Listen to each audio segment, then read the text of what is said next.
kaHomeboys. Dito pa rin ako sa Longtan. Ginabi na. Hinabot na ako ng gabi. So, bibili si Chad ng manok na pula kung tawag namin. Tastes like Jollibee.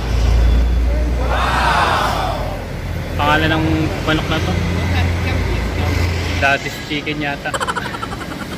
298 lang siya. So, lasang Jollibee. Paano masabi? Ito na yung magiging hapunan namin. Mag-share na lang kami ni Chad sa bayad. Andyan nga din pala yung McDo. Saka yung KFC andun sa kabila. So, orderin natin kasi 30 minutes ang ito bago maluto. Ito na siya. Yan, yung manok na pula. Ang tawag is manok na pula.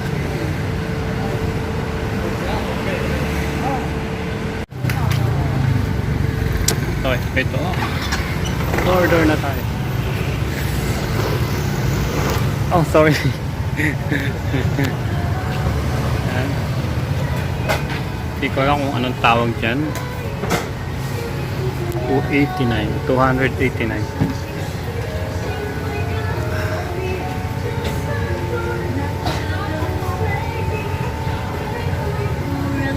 How? 289. 30 minutes daw.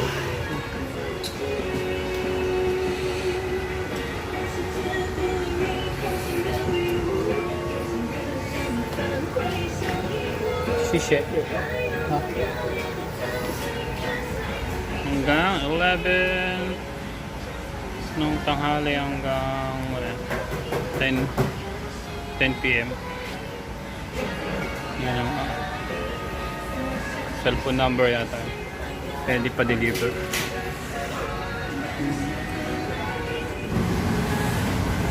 Yung bike ko baka mawala. Yan si McDo at saka si KFC. Starbucks Cafe.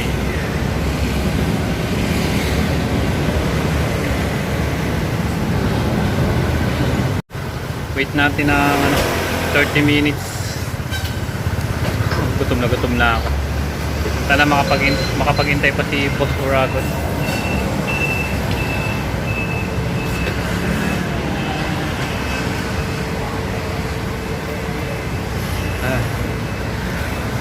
So kung yung nakaraan is McDo tayo, ngayon ito naman mag-ala Jollibee tayo. Yan. Tastes like Jollibee sa Pinas. Sarap niyan. Nakakamiss din kasi kumain ng Jollibee. Kaya pagtsatsagaan na lang yung kaparehas na lasa. Wait tayo ng 30 minutes. Tingnan natin yung bike ko, baka mawala yung bike. McDo, solve ko na sa 100. Kasi yung may hamburger, french fries, nugget, saka soft drinks. Solve ka. 100 lang. Pero ito lang naman. Pwesto lang naman siya, area lang. Maliit na area.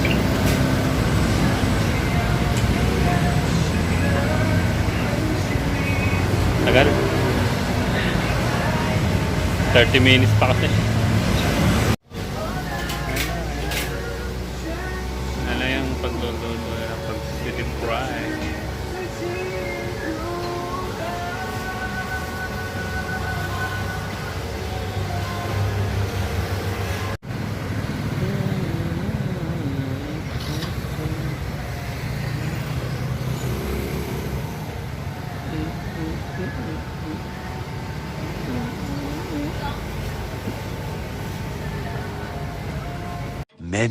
Many minutes later.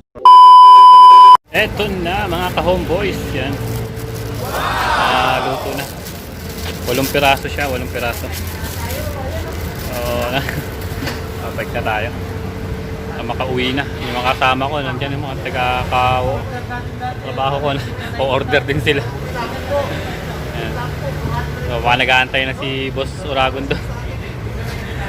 Mga 15 minutes o 20 minutes nandun ako sa doon. Tara na, let's go! Woo! Ginabi na. Go, go, go, go, Power Ranger! Pahon na ako, nasa pahon. Sana makaabot, abot. Hindi maabot. Pwede kaya? Pwede. Mahon. Wah, ginabi na ako. Ginabi ako sa pahon.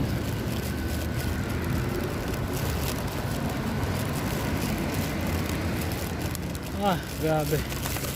Pagod.